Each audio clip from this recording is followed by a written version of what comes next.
Hello, welcome back to Alpha Tauri race number 2. If you've not seen race number 1, do go check out the link in the description below and get caught up on that first, somewhat frustrating race. But we're here primed to do Jeddah. No news to speak of, just a bunch of facilities making progress going forward. I am aggressively dealing with helipad and tour centres, getting them up as quickly as possible because they are effectively the most useful things for finances, sponsor payout percentages and just overall passive weekly income. The cost cap remains, projected-wise, obviously more than safe. There is one aspect of this that needs to be talked about because in streaming last night, I did 2 races with Haas in between the last recording and this recording. I discovered that the price for the engine car parts, the sort of mechanical car parts, has gone up generally. The gearbox is still £1 million per gearbox, but all pieces were 1 million last year. Engine is 5 million this year, and the ERS is 2.5. Considering that you absolutely 100% absolutely have to take one of each at some point during the season because you're not going to actually get through the season otherwise, those numbers seem insane because you've got 2 vehicles, which means over the course of the season there is effectively a mandatory £17 million that you have to spend at some point, which is insane. Frontier, please take some feedback on this one. That is too much, especially for the engine, which you may need 2 of. On the one hand, I'm thankful they brought kind of random accidents down, you know, just your own driver driving off the course. Because if our drivers were going off the course at the same frequency they were in F1 Manager 22, then we'd be spending 5 million every other race putting a new engine in. On the flip side, though, I have now done 3 races in total and I've not had a single retirement. I will say this as well. In the Twitch streams, the moderators confirmed that mechanical retirements were a thing. I've yet to see one 3 races in. So I don't know if they were just misinformed or misunderstood the question, but I feel like we've been lied to. Because there is an element of this game in which I've noticed that the sort of the regular car parts, the front wing, rear wing, etc., do have a durability aspect to them. So I do wonder if they can fail, and that's what they thought the question meant. But again, at the same time, I'm kind of thankful that mechanical failures aren't a thing, because if I have to spend 5 million on a new engine every time one breaks, that is going to put us over the cost cap as soon as you start spending actual reasonable money on facilities and things. Because the only thing that doesn't get factored into this is driver salaries. Staff salaries do. So these lads are going to, all their salaries count. So if you increase someone's salary, looking you Dick and Baumforth, 900 grand to break your contract, reasonable. Considering I was knocking on the door on the last few seasons with Aston Martin and F1 Manager 22. If this series progresses to that point, we could be in a little bit more bother financially, which is concerning, really. Like, even if it was just 2 million, that just gives you a little bit more thought. 5 million is insane. But anyway, Saudi Arabia Grand Prix, see you for qualifying. And an uneventful practice, which has me even more concerned there's going to be 0 retirements here. Also, even the practice is showing the thing that I'm somewhat concerned by at the moment. I've done 3 races, particularly the 2 Haas races I did. The same 10 drivers finished in the top 10 in both races. And it was the same 5 constructors. Both Red Bulls, both Ferraris, both Aston Martins, both Mercedes and both Alpines.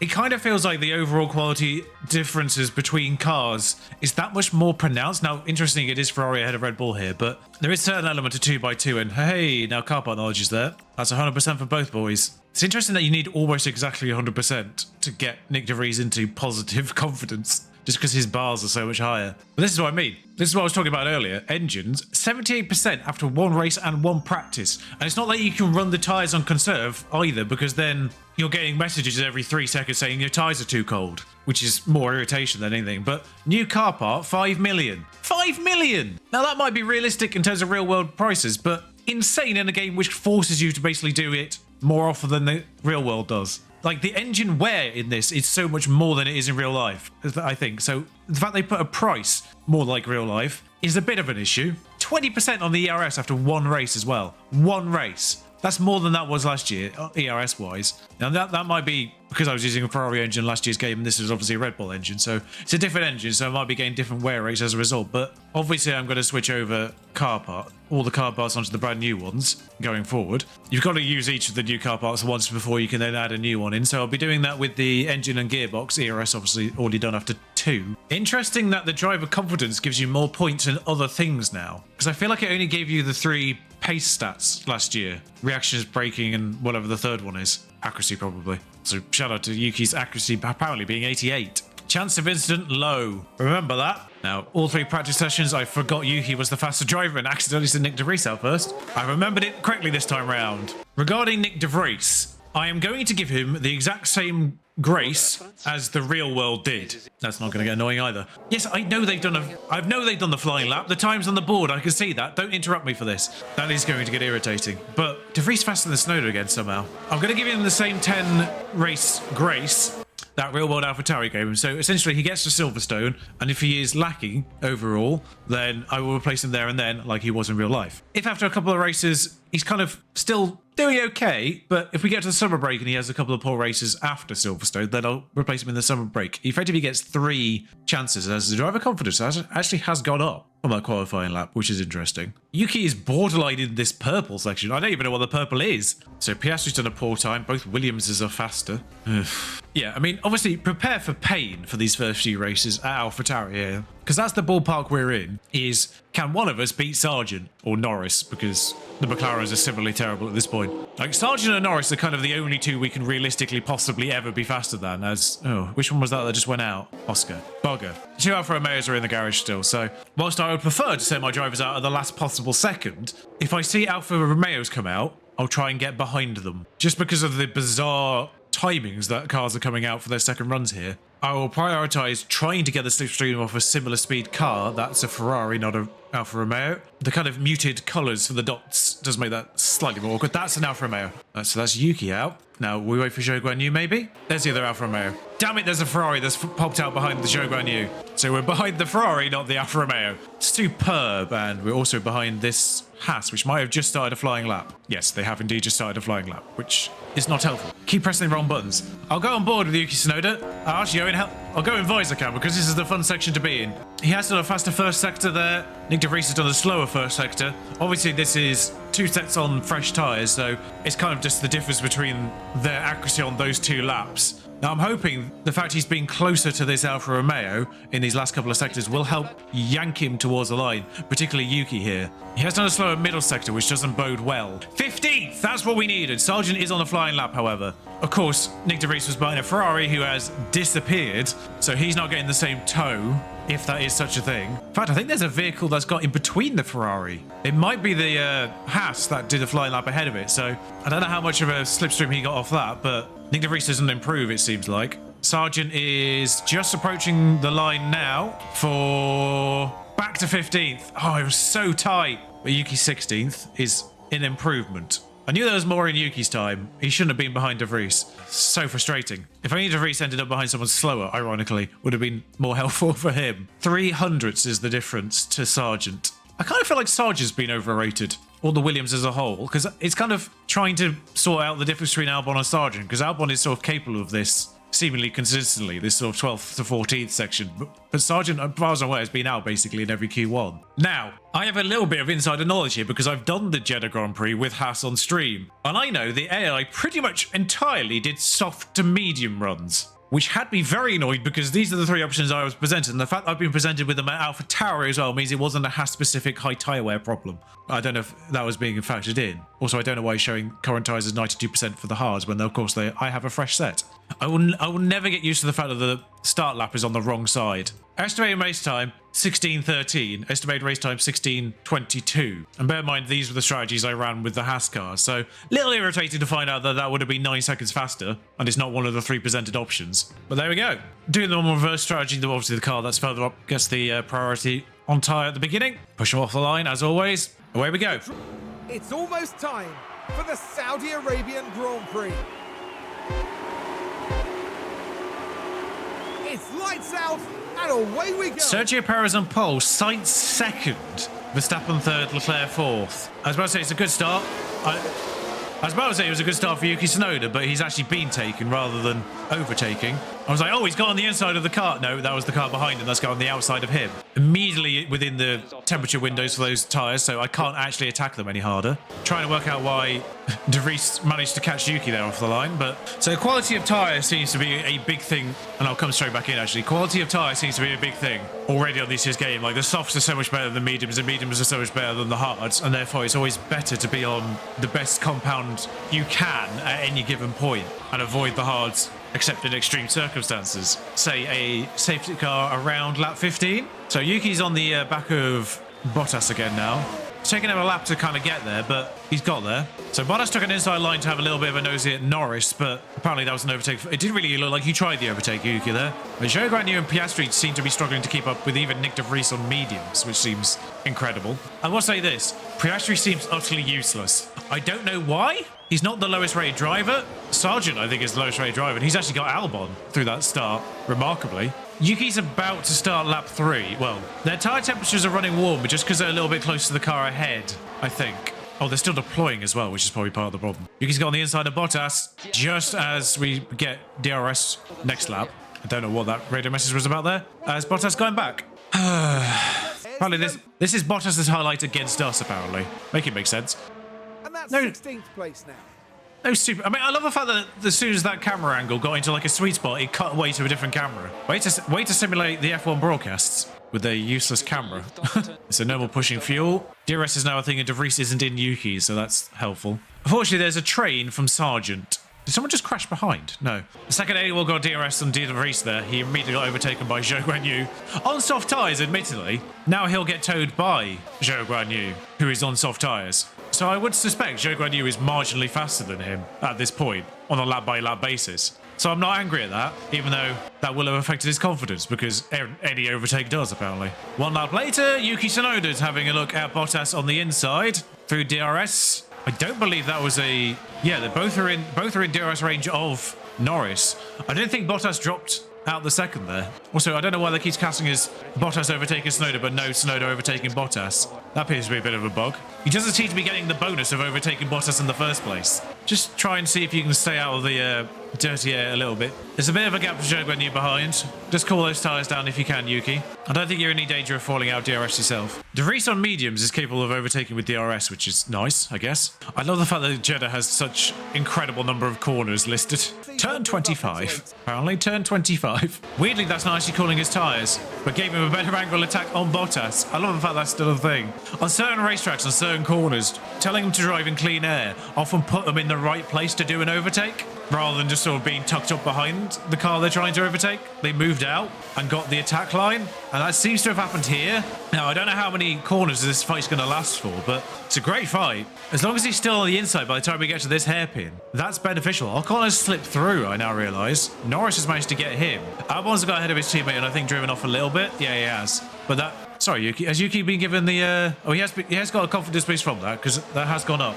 I've not seen a replay of it because it took so long, apparently. Well, we did watch it live, at least. And we have got DRS of the cars ahead. Well, De Vries has dropped Zhou Guanyu already, somehow. Is that the difference between soft and medium tyres? I don't know why they're running used softs. Zhou Guanyu has fallen off. It's now Ocon. That is Yuki Tsunoda's target. And by target, I mean he's inside him. Here we go again. Yuki's put his nose in. And once Yuki puts his nose in, he doesn't give up. Progress. I should have put the incentives in for the race progress, I now realise. Because anything better than the 16th and 18th would have got us some point. That's not a position lost, is it? He was behind to begin with. So I'm hoping this class is as professional. Yeah, I can see the confidence has gone up with Tsunoda there. I'm hoping we see the replay of that overtake. There we go. Because if that one counted as a position lost, this has to count as a position gain. Certainly inviting, apparently, Crofty says that. Lovely. I do like the fact there seems to be a little bit more nuance in the replay voice lines. Before it was just, that's the AlphaTauri moving up a place. Insert, team name there, depending on who it was. But Yuki, trying to drive in clean air, is going every which way to get an attack line on Sargent. Meanwhile, De Vries now has Piastri for company. Zhou Guanyu's fallen to the back. Because he's on mediums, let's not forget, has kind of lost the train ahead. Sargent remains in Norris's DRS. Norris on mediums as well? No, Norris is on softs. Perez remains in race lead despite being on mediums. Does have Leclerc for company, not Sainz. Sainz on 60% softs. Interesting choice of tyre for Sainz. And it's coming to bite him now, I think. But back to Tsunoda, who is on the outside of Sargent. I've not seen that one yet. Trying to work out where on the track he is. Another overtake? Yeah, that's the first sector. He's been on the inside doing this move every single lap until now. It's a great move. Yuki's having a whale of a time right now. So what is purple? Peak confidence. He's got peak confidence. Because he's overtaking people left, right and centre as things stand. Only Norris ahead, and Norris doesn't have DRS on anyone. So as soon as he clears Norris, that might be a back and forth. So we're now seeing effectively what is the chain event of having good confidence, making a couple of moves stick. Because he's going to have DRS here. I've not actually decided to harvest on anyone. I might top up with De Vries while he's got, you know, Piastri behind him, etc. Because they might be capable of overtaking him, but, you know, they're on softs, so they'll come back in his favour eventually. It's not like we are crossing a line not on zero, so it's not like we're running out. Yeah, so he's failed there, but last lap he attacked Sargent going into this corners. He's backed off a little bit there. I don't actually need him to drive in clean air anymore. He's got his tyres right down to 107. Oh, mind you, it's 110 for the softs, isn't it? Still peak confidence. We'll just zoom till we get to the DRS sections because that's where he'll make a move. Interestingly, he actually put Sargent outside of a second before DRS became a thing again. Still behind by the final DRS checkpoint. Seeing that Dark Trace logo nice and close there. DRS activated.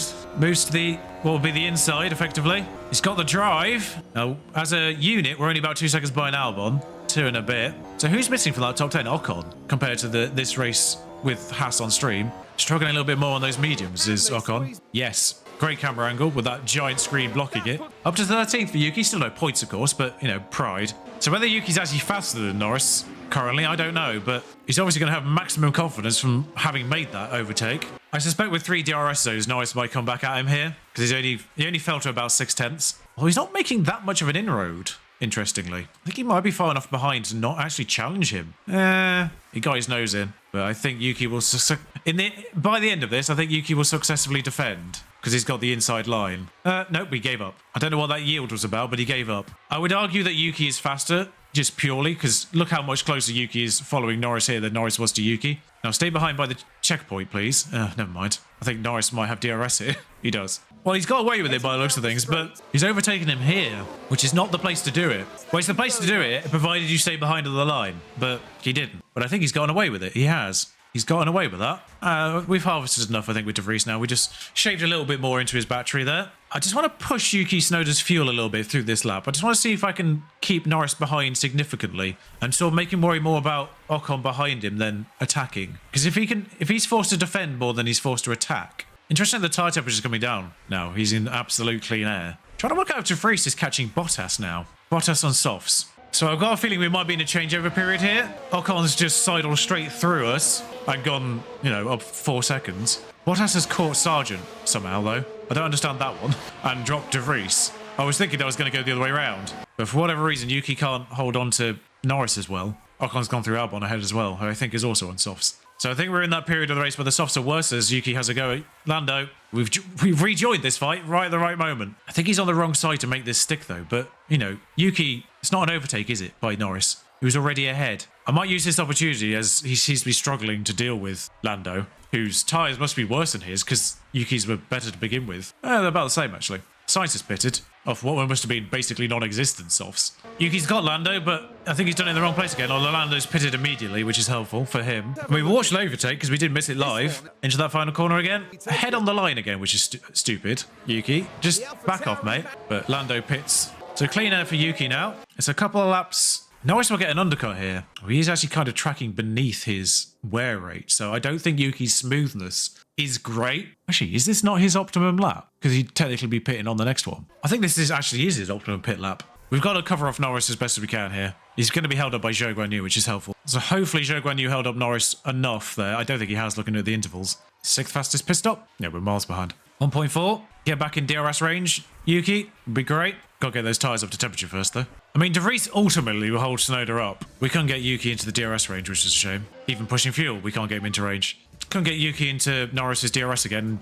He's just gone through De Vries. He's still on Dauphin teammate, so we should let him through without any fuss. I mean, considering he's on Dauphin teammate, this is odd.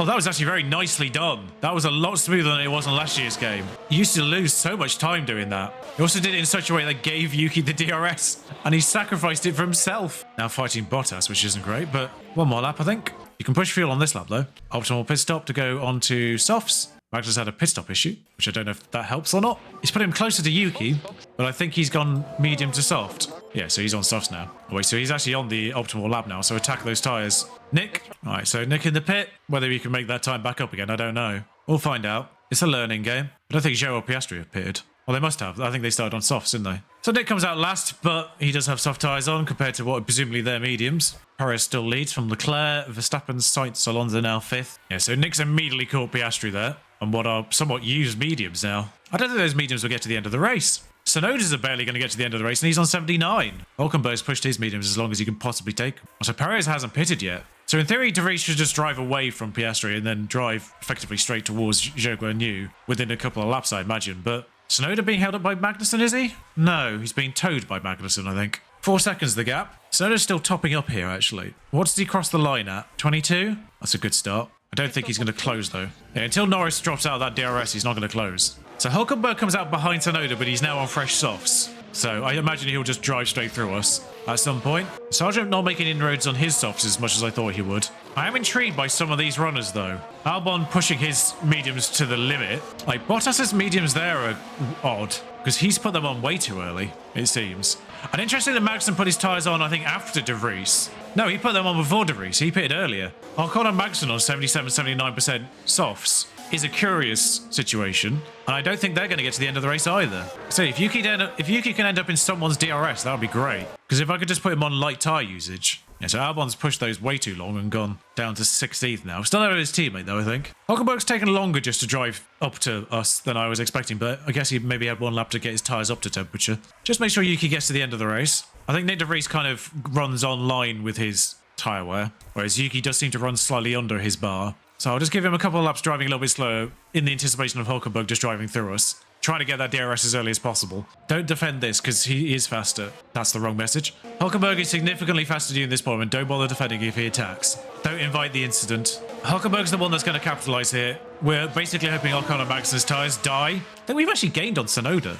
Norris. I think we was like 6 seconds behind at one point there. Now we're only 5. De Vries, 11 seconds off Sargent and Bottas. Concerning. He's cleared Zhou Guanyu, though. I didn't get that message. I've told you to rarely defend there, mate. I can. Just stay behind him. Use the DRS. You're not faster than him at this moment in time. Use him to tow you towards Norris, who we have closed the gap on significantly. Actually, as a unit, Hulkenberg is only 3 seconds behind Norris. Push that fuel just to try and maybe stay within a second. Nope, that's not happened. Okay, so Hulkenberg through Norris, towing him for 1 lap, I think. Not helpful. Okay, so Tsunoda's gap to Norris now, lap 43, is 2.4 seconds, essentially. So that's a lot lower than it has been in the past. So I'm tempted just to keep Yuki on a little bit light tyre wear and hope that he still catches. Because I also suspect that Ocon and Magnussen might run out of tyres before the end of the race as well. Bottas and Sargent are in huge peril here for De Vries. I think De Vries can get 16. It requires a lot of tyre wear fall off for them, and I'm not sure the game actually accurately does that yet. I mean, you'd think they'd fix tyre wear rates, considering in last year it wasn't great either, but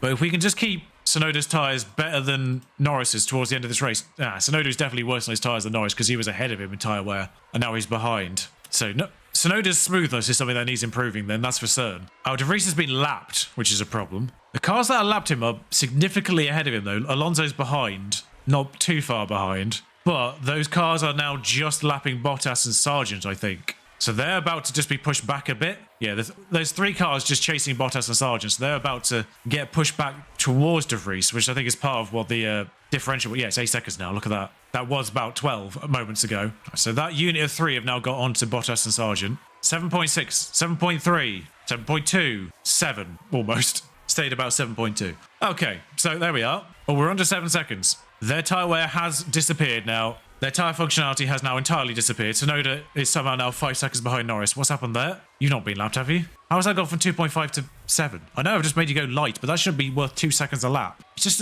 Norris has just done a 132.6. That lap he's done a 133.6, which seems more right. How did Norris just do a 132.6? Was he just driving slowly for a bit? Maybe he was just conserving tyres for a bit, and now he's just turned the engine back up, essentially, and, well, gone for it. Because we've just done that, and now we've lost time. Like, significant time. We were within 2 seconds of Norris a moment ago, and now we're 5. I don't know what's happened. But that should definitely see Tsunoda to the end of the race now. So that was another lap on just regular pace, and it's a 134.3. Norris is just done a 144.2. How did he do a 132.6 2 laps ago? How did he just do a lap that was 1.6 seconds faster than the one he's just done now 2 laps later? Also, why is De Vries doing a 135.2 on softs that are better than Tsunoda's mediums? Explain that. Oh, was it because he just got lapped by Alonso? He's now under 7 seconds. I'm hoping Alonso catches those 2 as well, because that will help push them back again. Because I think he's lost a little bit of time because of being lapped by Alonso. Alonso is going to reach Bottas and Sargent on the final lap. In fact, I think he's got him now. There he is. So he'll force them out of the way now, but it's not going to be enough to get De Vries any higher, which is a shame. Or Sargent could crash. Hello, sir. Push that fuel final lap. He's got a penalty, actually, so I don't know if that's going to push him back behind anyway. Sonoda's about keeping Albon behind, who is on the same tyre, I think, because he's on the same strategy. No, he did the reverse strategy. And is somehow a much better soft tyres than De Vries, who appeared earlier than him. Ocon and Magnussen did end up sub 40%, but it didn't really hurt their pace. Tyre drop-off does need to be looked at still in this game. It was a problem last game, and it's a problem this game. So Tsunoda will maintain 14th. That's a good finish considering he started 16th. Wait, there's one more lap? Oh, because he didn't lap him. De Vries didn't manage to get Sargent somehow there. I didn't pay attention to his fuel, actually. How did you not take Sargent? Hang on. Sargent had a penalty. Is he not going to finish 17th? 15th is frustrating. Ocon's got up to 10. Yeah, the Noah's Arking's happening. I mean, at least Alonso got ahead of Sainz, but same 10 drivers in the top 10 as it was on the stream with Haas. And 11th and 12th is still Haas there as well. So, a little bit concerned by that. That is concerning. Red Bull 1-2, Ferrari 3rd, as it has been in every race I've done so far. The only difference has been Carlos Sainz 3rd, and Perez actually winning here rather than Verstappen, as it was on the stream. Verstappen won both races on stream, Perez has won both races here. Carlos Sainz dropped 3 places just from staying on those softs for way too long at the beginning, I think, largely. Esteban finds his way up to 10th because that's apparently the order of cars, and it will not deviate from that anymore. Sargent down 7 places. He started 11th. Wait, Sargent qualified 11th in the end? I didn't even notice that. But yeah, the penalty did actually take him behind Nick De Vries. So at least that is coded in. You don't see it on the tally on the left. You don't see it on the live board at the end of the race, but you do see it here, thankfully. So both Yuki and Nick De Vries up. I could have done an incentive because they both gained 1 place. So Hulkenberg did nick 10th in race 1, but Esteban's got it this race. So unfortunately, it is effectively the same 11 drivers. We remain 9th. We don't even get one of the 10 fastest pit stops either, which is annoying because we did last time.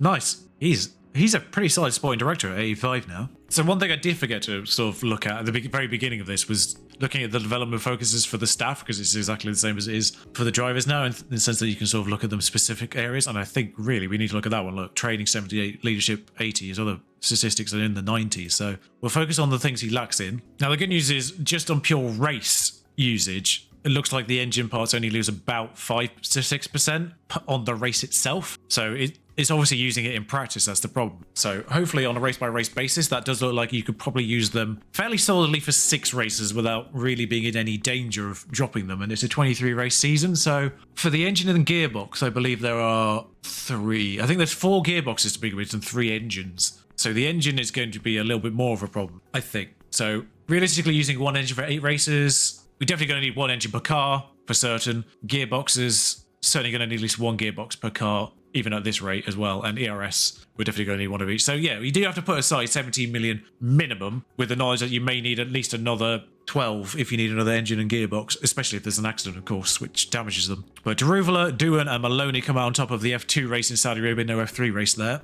That's the overall for the F2 right now. Drivers is probably the more important thing than specific constructors. Doohan's on top after 2 races. One thing I do love about F2 is it does seem to be a lot more variable than F1, remarkably. Well, that's it from Saudi Arabia. We're going down under for Australia next race round, and I believe I can see it on the right-hand side already, actually. It's above my head there. On the floor and behind my head is the front wing. So 2 new car parts. Whether or not we actually rush them and put them on the car in time, different question. But I think I might do, just because we are well within the cost cap right now, because obviously we're not spending a lot on facilities. I think as soon as we start maxing out facilities, that's going to become a lot more of a problem, that cost cap. But we'll cross that bridge when we get to it. I'll see you next time. If you enjoyed this race, do like, comment, subscribe. Until next time, ta-ra.